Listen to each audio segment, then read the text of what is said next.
Good morning everyone. দেখতেই পাচ্ছ আমি একদম রেডি হয়ে ব্লগটাকে স্টার্ট করছি। কেন কি এখন বাজে সকাল 6:30, দেখতেই পারো কীভাবে দেখাবো, এই তো উল্টো হয়ে যাচ্ছে। যাই হোক 6:30, আর আমাকে এখন বেরোতে হচ্ছে, আর আমি যাচ্ছি ইলেকশন ডিউটিতে বীরভূমে। তো তো যাই, এখন ফটাফট যেতে হবে আমাকে। 8টার মধ্যে ব্যারাকপুরের মধ্যে রিপোর্ট করতে হবে, তো বেরোতে হবে।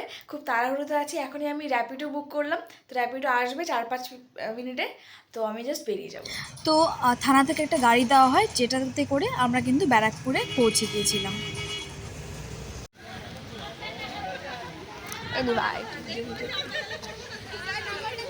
আমরা একসাথে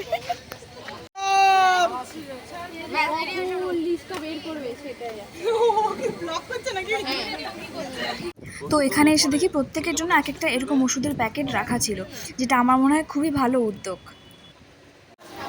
আবারও আমরা এখানে এসেছি, এখানে গল্প করছি।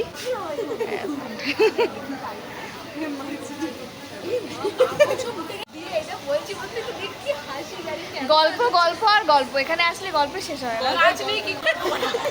গল্প শেষ নেই। আমরা যে রান্না বান্না করলাম দেখাতে পারতে। আমার কালা লাগছে কেন? ও কিন্তু অনেক ফর্সা, ও কিন্তু কালা না। আমি কিন্তু এত কালা, কিন্তু কাজ করতে করতে আমি খেলবো না। এই যে ওষুধ, জল, এগুলো সব দিল আমাদেরকে ভোট কার্যে যাওয়ার জন্য। আর এখানে আমাদের সব বাসগুলো দাঁড়িয়েছিল, এক একটা থানা হিসেবে বাসগুলোকে কিন্তু সেপারেট করে ভাগ করে দেওয়া ছিল। শুরু করে দিয়েছে ভিডিও। কোথায় বললো ভাই, কোথায় বললো? আর ফাইনালি বীরভূমের জন্য কিন্তু বাস ছেড়ে দিয়েছে, তো আমরা এখানে সবাই খুব মজা করে যাচ্ছিলাম।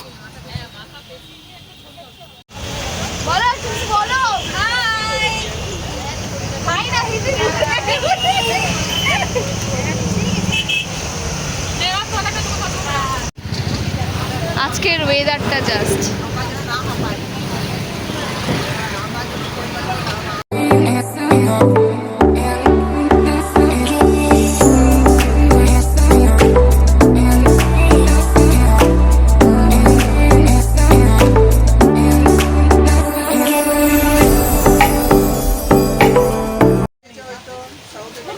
দিকে খুব বৃষ্টি হচ্ছে, আর আমাদের বাস দাঁড়িয়ে আছে। আমাদের দুটো বাস খারাপ হয়ে গেছে, আগের বাস পরের বাস দুটো খারাপ হয়ে গেছে। আমি সাউথে ছিলাম না, তো প্রেমানন্দে ये क्या हुआ?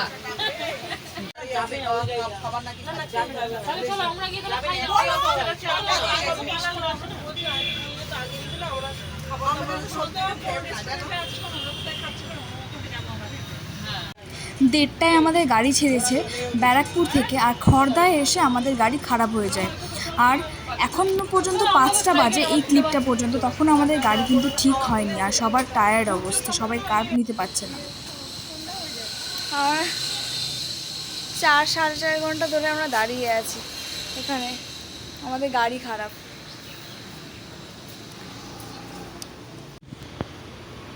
ওই যে আমাদের বাস দাঁড়িয়ে, আমাদের বাস ঠিকই আছে, আমাদের সাথে যে আরও দুটো বাস ছিল সেই দুটো বাস হঠাৎ করে খারাপ হয়ে যায়। এখন আমরা বীরভূমের পথে আছি, 4-4.5 ঘন্টা থেকে আমরা ওয়েট করে আছি এখানে। মেকানিক আসছে, ঠিক করছে কি ঠিক করছে না বুঝতে পারছি না, পুরো মাথা খারাপ হয়ে আছে। কী যে হবে, কখন যে পৌঁছবো, এখনও 4-5 ঘন্টা জার্নি বাকি, এখন আমরা ব্যারাকপুর থেকেই বেরোতে পারলাম না। যে এখন একটু চাউমিন খেয়ে নিই, আর কি করব, বাস এখনও দাঁড়িয়ে আছে। ফাইনালি অনেক ঝামেলার পর বাস ছাড়লো সন্ধ্যে 7টা নাগাদ, যেখানে আমাদের মোটামুটি 1:30টায় ছেড়েছে বলে আমরা পৌঁছে যেতাম সন্ধ্যের মধ্যেই বা তাড়াতাড়ি, কিন্তু সেখানে আমাদের কত রাত হবে বুঝতে পারছি না।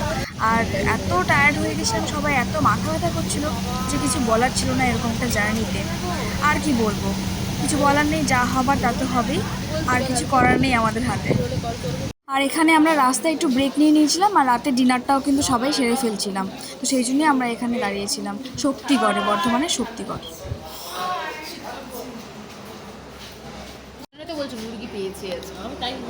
খাবারের দাম বাড়িয়ে দিয়েছে আমাদের, 50 টাকা ডিম আর 80 টাকা চাইছে ভাই।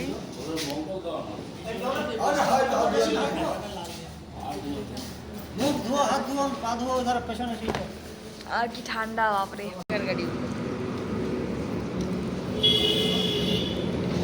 এই যে বর্ধমানের ল্যাংচার জায়গা শক্তিগড়ে আছি আমরা। এখানে সব দোকান ল্যাংচার নামে বিখ্যাত। ল্যাংচা ভান্ডার ওটা দেখা কোথায়? এই যে এখানে ল্যাংচা ভান্ডার, ল্যাংচা নিকেতন, ল্যাংচা, ওই যে আদি ল্যাংচা হাউস দেখাচ্ছি তো, ওই যে আদি ল্যাংচা কুঠি। এখানে সব ল্যাংচা, যত ল্যাংচার দোকান সব এরকম নাম, এক একটা দোকান। এদিকে পুরো এই দিকেও রয়েছে, এই দিক দিয়ে পুরো রয়েছে। কোথায় গেল? এই জুম হয়ে গেছে, দাঁড়াও। এইদিকে পুরো রয়েছে। ফাইনালি ভোর 4টে নাগাদ আমরা পৌঁছে গেলাম বীরভূমের নানুর থানাতে। তোমরা দেখতেই পাচ্ছ এখানে ভোর 4টে বাজে, আর সবার অবস্থা ততক্ষণে খুবই খারাপ হয়ে গেছিলো।